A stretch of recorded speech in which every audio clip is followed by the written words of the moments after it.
Okay, hello guys. So today we are going to transition into Saint Augustine. Okay, and just like with Plato, things with Saint Augustine and dealing with Saint Augustine, we begin to deal with some of the questions that we posed in the beginning of the course in more concrete and more articulated terms, right? A direct engagement with these questions.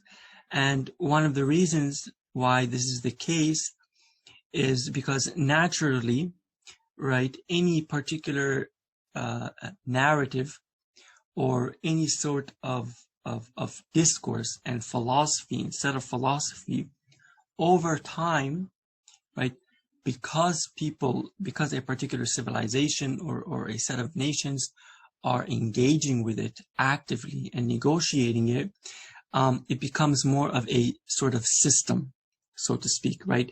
It becomes more ordered and categorized and so forth.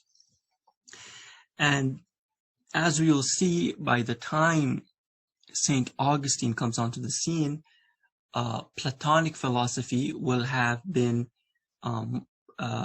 turned into a full philosophy, right? And what I mean by a full philosophy is that it becomes a body of knowledge that has its own unique vocab, its own terms, its own followers, critiques of it, and so forth. Now, to do what we always do, and to take a step back, before reading or getting into Saint Augustine, right, it would do well to remember what are the questions that people like Saint Augustine and the community or communities around Saint Augustine are trying to deal with. And essentially, that is the existential question of where to and where from. Now, these questions, when we look back at Oedipus and Gilgamesh, right, we find that on the individual level, these questions are very much overpowering, right? Because they produce a sort of existential crisis. They produce a sense of either meaninglessness or a desire for meaning and grounds. And one of the ways in which this desire for grounds, this desire for answers to the existential question plays out is not just in the psychological need for meaning, but also as a intellectual, as a rational question. And that is really the question of, well, what can I know and how do I know it? So again, before we go in, just to illustrate what exactly what are we going to be dealing with, if someone were to pose the question, where from, right? Now, clearly it is an appealing question, right? But the problem that we have is, well, how do we even know? How do we even begin to answer that question? Because if the possible answer to that question is, for example, God, in the case of Saint Augustine, then the question becomes, well, who is God, right? What is the nature of God? And how can I come to know God? And for Augustine and others, right, now, given that we live in a world of senses and in a world that is limited for Augustine, in Augustine's initial view, by material objects, what exactly does it mean to believe in God, and what exactly does it mean to know God? So these questions will essentially drive Augustine at one point in his life to a sort of madness. very much similar to what we saw with Gilgamesh. Now, Gilgamesh was dealing explicitly with the question of immortality, the where-to question. Augustine will be dealing with a different type of question, and that is, where from? What is my purpose? Is there a God that can give my life meaning? And if there is, how do I come to know him? How do I come to experience him? Another thing that's interesting about Augustine is that he was not born into a Christian era. He was born into a quite diverse era with different competing schools that answered these questions in different ways, that answer the existential question in different ways. So what we have in studying Saint Augustine is, one, a demonstration of how different thought systems engage with the questions, the existential questions, and how these are permanent questions.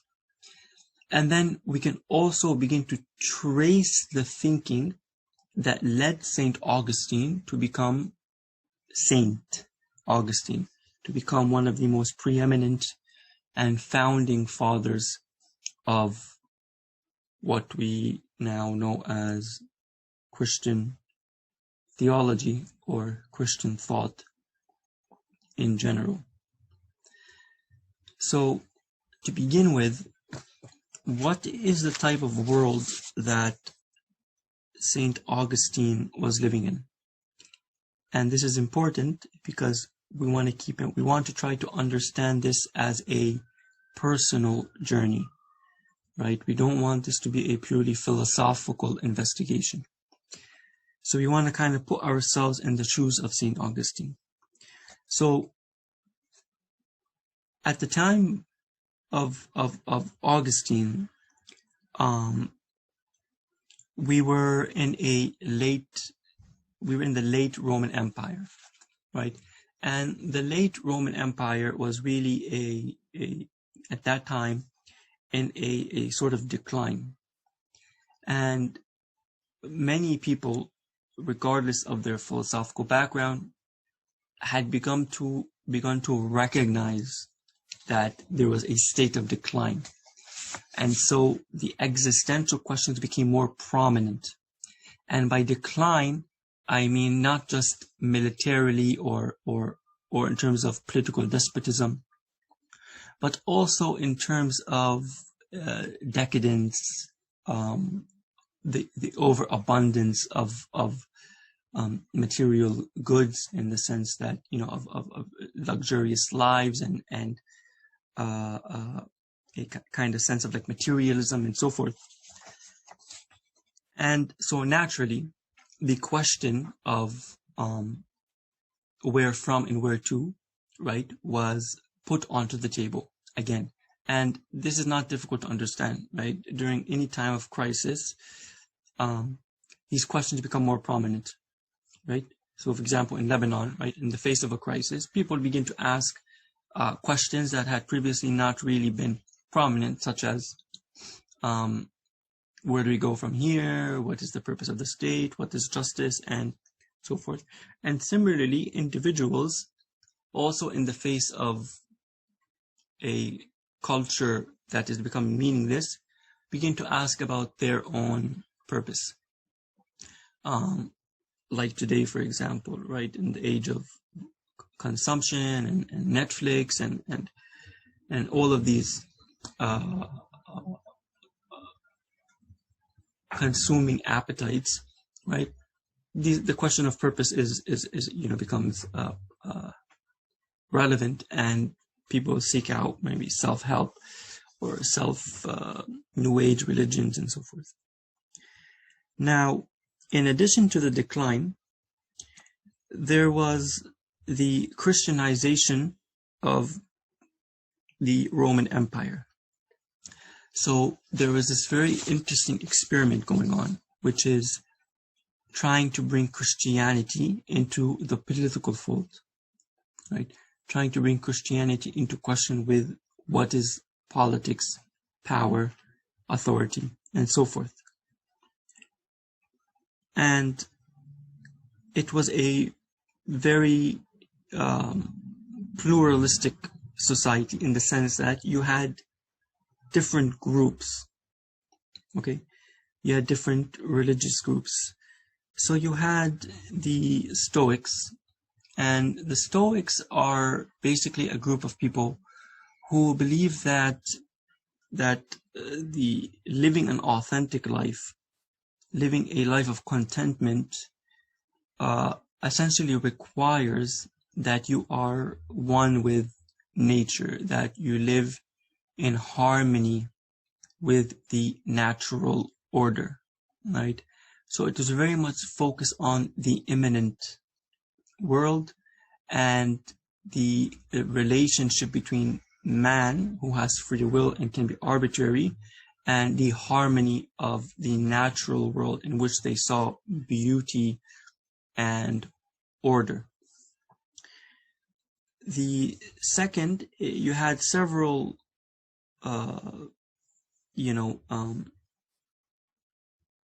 mystical faiths, right? You had several religions that were a confluence of different influences: Greek, Persian,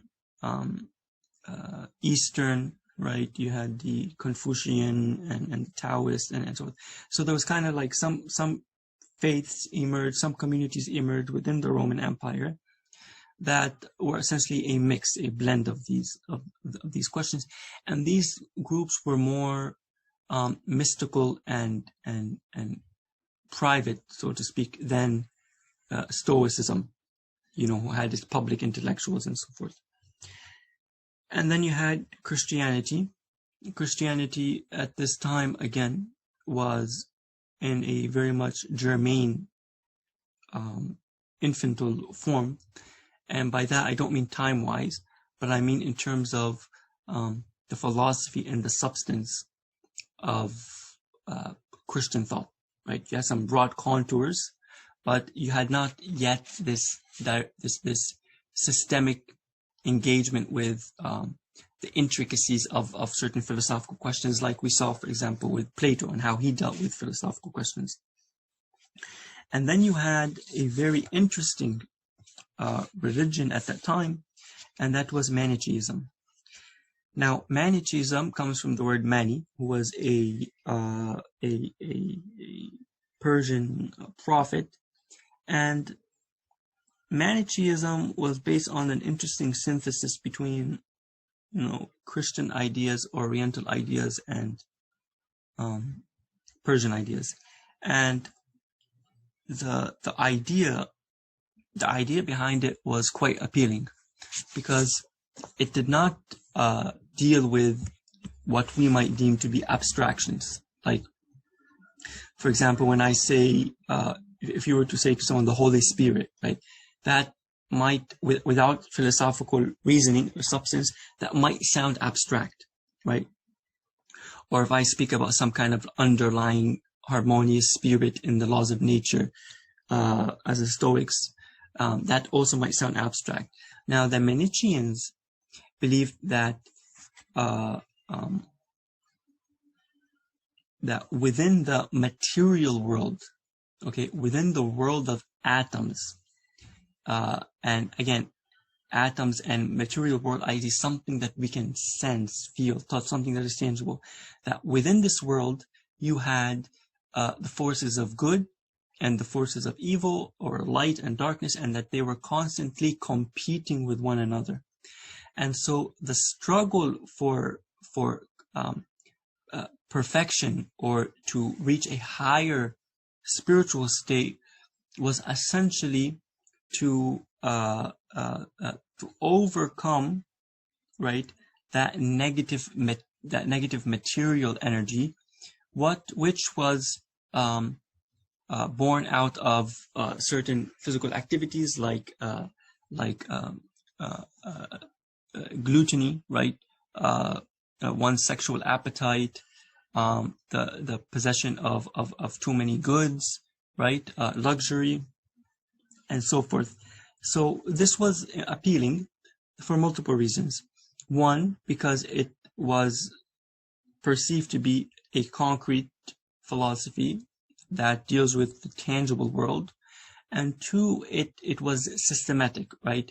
So it was articulated as a coherent philosophy that had its own assumptions, and then it had its premises, and then it had its body of beliefs. Now, as we will see, Saint Augustine was a member of this, and he was committed to this particular school of thought, right? Later on, his disagreements and the limitations of Manichaeism would lead him to, right, Neoplatonism and then Christianity. But before we get there, and before we talk about, what was his spiritual journey like, and what were his problems with Manichaeism and so forth, and you will find that the problems he had with Manichaeism are pretty much the same problems that we still have with philosophy and the question of theology today. But before we get into all of that, and before we get into Saint Augustine's struggles and Saint Augustine's journey, right, it is important to note something, and this is something that we have emphasized several times in the class, which is that when we deal with these figures, whether it is Plato, Augustine, Gilgamesh, or Oedipus, we are not so much concerned with history or with these particular individuals, in as much as we are interested in what they represent and what they symbolize. And so, for example, with Plato, we saw that he is relevant to us because the question of justice is not just a Platonic question, which has ended with the death of Plato, but it is a question that is still relevant to us today. Same thing with the question of death and Gilgamesh. It is not a bygone question. It is still very much a relevant question. Now, with Augustine, the question that we want to zoom into is the question of faith and reason. Faith and philosophy. Faith and reason. And it goes without saying that this question is not a bygone question. It is still very much a relevant question. The question of the relationship between religion and science, the religion and reason, religion and philosophy.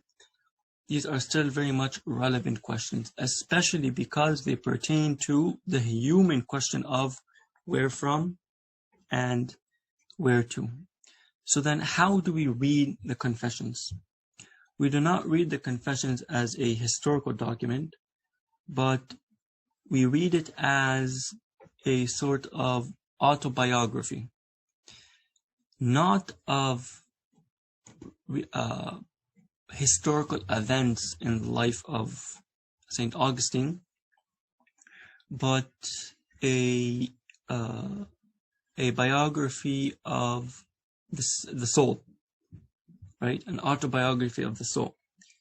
A journey from a state of despair and existential dread to a state of, for Augustine, salvation and redemption.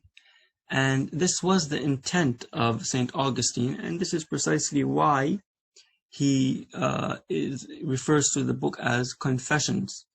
And this is why, as you read the text, you'll find that he is literally pouring his heart and his sinful past and his admissions onto paper and pen, because he wants to provide us with a insight into a journey that he believes all men and women, essentially in their own way, can or must go through, right?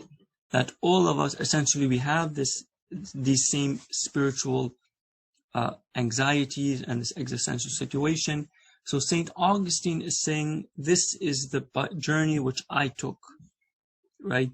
And names it Confessions. And one of the things to reflect about in reading this text and the responses is to kind of think about the title of the text, which is Confessions, rather than, for example, Plato, right? Text, The Republic, right? So it is a positive term. It is it states a project, right? Versus Saint Augustine, who begins with the term Confessions. So what does this tell us about the nature of the spiritual journey and the difference between the journey that that Plato is trying to draw out for us, especially, using Socrates, when Socrates talks about the human soul, versus that of Saint Augustine. And later on, we'll see, for example, why, right? Some of the reasons why, primarily because there are different conceptions of man and this idea of the original sin and the fallen state of man and the nature of the world and so forth. And we will see some very interesting similarities. So now let's delve into who exactly was this guy, Saint Augustine. How did he start? Where did he start from? And basically, why is he considered one of the founding fathers of what we now know to be Western philosophy and Christian theology, largely speaking? Now, prior to jumping into the story of St. Augustine, if you recall, in the first few lectures, we talked about how sometimes when we categorize different people and schools of thought as being different, for example, this is philosophical, this is religious, this is spiritual or whatever, or scientific, philosophical, religious. When we put people into those categories, what we tend to do is we miss out, or we become blind to the connections, right? And we become blind to the actual interdependence between these fields, right? Now, why is this important? Because, well, first and foremost, what we've been saying already is that whether it's philosophy, science, or religion, that they're all essentially trying to deal at their core with the same fundamental questions, the same existential questions, and that these categorizations would come later on. Now, it is also important because you cannot understand Saint Augustine if these two categories are set in stone, right? We have to understand Augustine's project as a sort of intermix and interflow between what we call religious and the philosophical. And for Augustine, this is very explicit, right? For Augustine, we find that he has the belief that he saves philosophy through religion, and he saves religion, he saves Christianity through philosophy. That he actually believes that for example, we will see Platonic philosophy, Plato, provides a method to understand Christianity properly. And similarly, that Christianity corrects the errors and the excesses and the excess of Plato, and so forth. So going into this, right, we want to suspend these categories to try to appreciate and to try to understand. So in the Confessions, right, which is a good place to start because it is an autobiography, and we want to say something about who was Saint Augustine. We have from book 1 to book 9 basically a description of man, right? And Augustine is painting this picture of man as a rational creature who has turned away from God. And that man has turned away from God because he is in a fallen state. So we have this idea of the original sin, and we'll explain that later, and that as a result of this original sin, man is in an imperfect state. Okay, an imperfect state. Meaning that he is alienated. He is divorced from the true self, from the original self, right? From the proper form of man. So this, again, we see the concept of alienation coming back. So that is the starting point for man. And given that man lives in this fallen state, in a world of shadows, there is a natural longing for man, whether it is a man who is knee-deep in or neck-deep in sin, or a righteous man, there is always a need, an instinctual need for God and purpose. Why? By very virtue of us being in a fallen state. And because we are in a fallen state, we have a feeling of incompleteness, a feeling that we are alienated from what we ought to be. So there is this dual characteristic that we have within us in the fallen state for Augustine. One, our carnal desires for luxury, sex, food, wealth, and so forth. But at the same time, there is a desire for the truth, a desire for God, a desire for unity, that we reintegrate into our true self, right? Or, today, like some slogans, be all that you can be, and so forth. Live up to your potential, whatever. Now, Saint Augustine basically says, I will demonstrate this idea of the fallen state and this longing for God, not by telling you the story of other men, but basically by laying out my own story, right? By exposing myself in a way. And he begins really at his birth, right? At the very beginning. And again, we're going to go through each book, so we'll discuss the implications of this. And he talks about how that man in this fallen state, through the life of Saint Augustine, is essentially in these two states where he is turned away from God, he's in a state of rebellion, and that he finds pleasure in the shadows or illusions of things, and false happiness through bodily pleasures and so forth, and then at times is again tugged back. So when you read through, so that's the first part of the book 1 to book 9. Now book 10 to book 23 are more philosophical. So this is when Augustine begins to say, okay, this is why I am Christian. This is a philosophical justification for Christianity and so forth.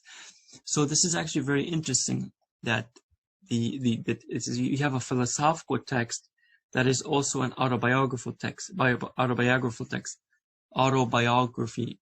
It's also an autobiography.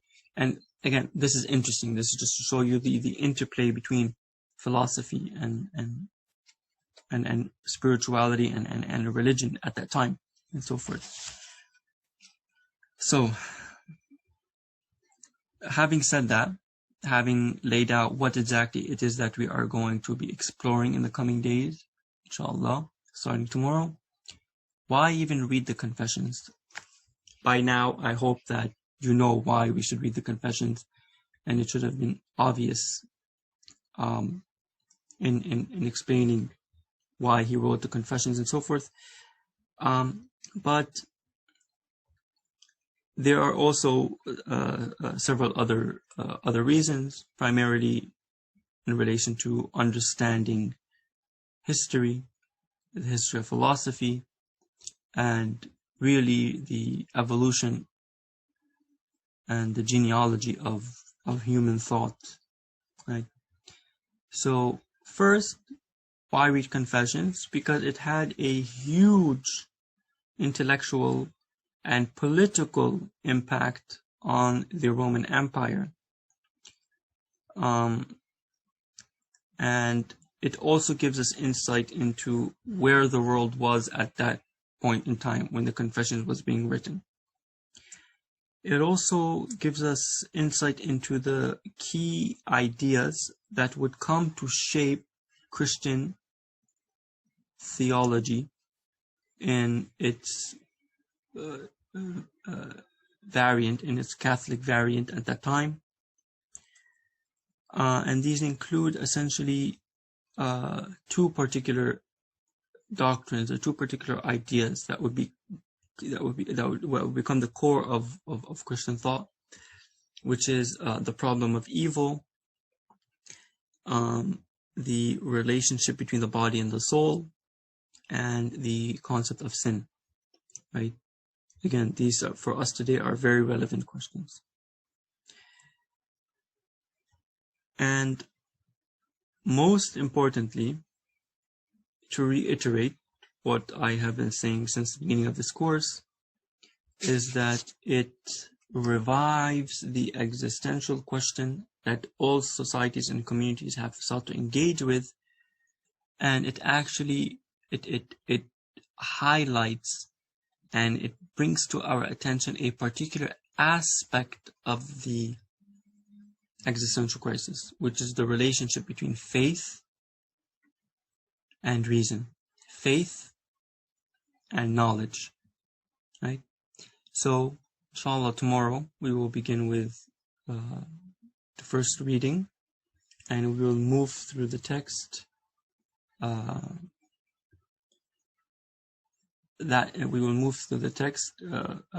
book by book, and the question that we want to project into the text and that we want to explore, it is one key question. We are not going to deal with the multiple themes that are brought up. One key question, which is, what is the relationship between faith and reason?